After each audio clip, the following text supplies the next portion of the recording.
Hello and welcome to Low Fidelity, a video-based music review show for the children, and the adults, and the teens. You know what? Let's just say it's a video-based music review show for everyone.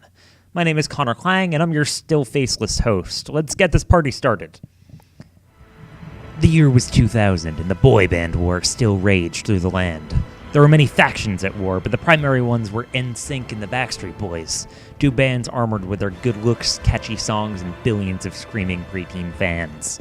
Blood was shed, hearts were broken, and record-setting numbers of albums were sold, as both bands aspired towards their ultimate goal, to be the biggest band of all time.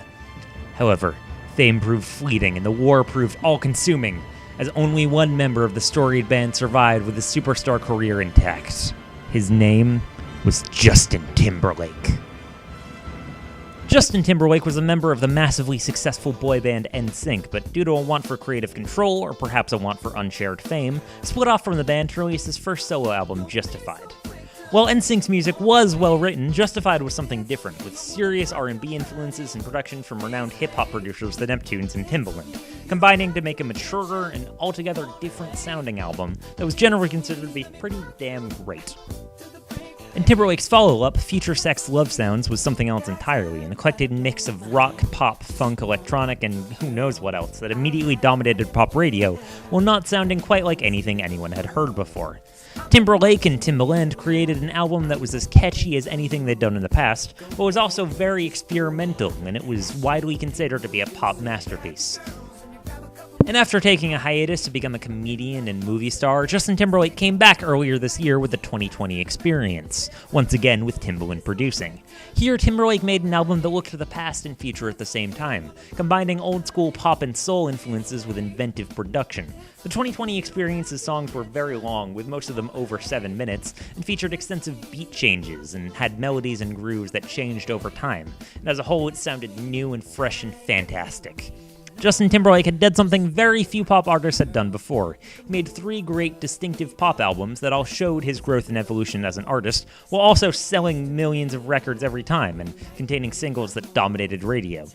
And then he had to screw it up with the 2020 Experience Part 2 of 2.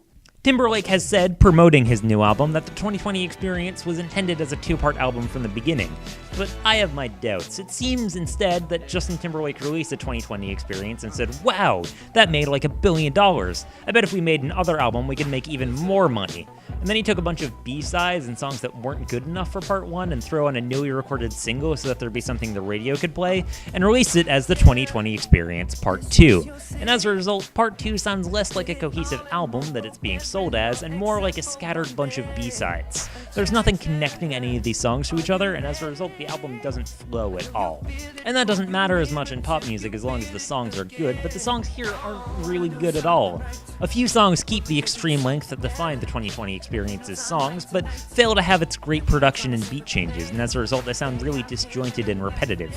For instance, the album's second song, True Blood, is a song about sexy vampires that goes on for almost 10 minutes without having any reason to, and as a result, it's a total snooze. And that's the second song on the album. It starts and then it immediately has this 10-minute song that just makes you bored and unsatisfied, and that'll continue throughout the entire album. The album also has a few experimental songs that feature Justin trying out new genres, but they fall completely flat. Only When I Walk Away is an overly dramatic and embarrassing attempt at making an edgy rock song, while Drink You Away is his attempt to make a modern country song, and that is about as terrible as it sounds.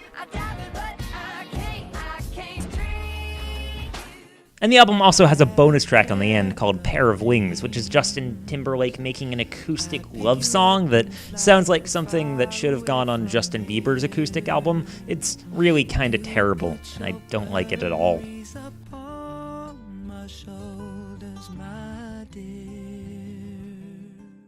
Now, the 2020 Experience Part 2 isn't all bad. Its saving grace is Take Back the Night, a classic-sounding pop single that's so focused and well-produced that one wonders what it's doing here. Although the fact that it shares its name with an anti-rape advocacy group while also its lyrics sound kinda rapey is a bit of a worry. But whatever, it's a great-sounding song, and I love it a lot. Drake also has a guest verse on the song Cabaret that's surprisingly great, while Jay-Z has a guest verse on the song Murder that's unsurprisingly terrible. Justin Timberlake needs to stop hanging out with Jay-Z because anything they do together is just so bad. I mean, I love Suit and Tie as much as the next guy, but Jay-Z just did nothing but ruin that. And then Holy Grail came out and... Overall, the 2020 Experience Part 2 of 2 is about what you can expect from a modern pop album. It has a few great songs mixed together with a heaping spoonful of filler.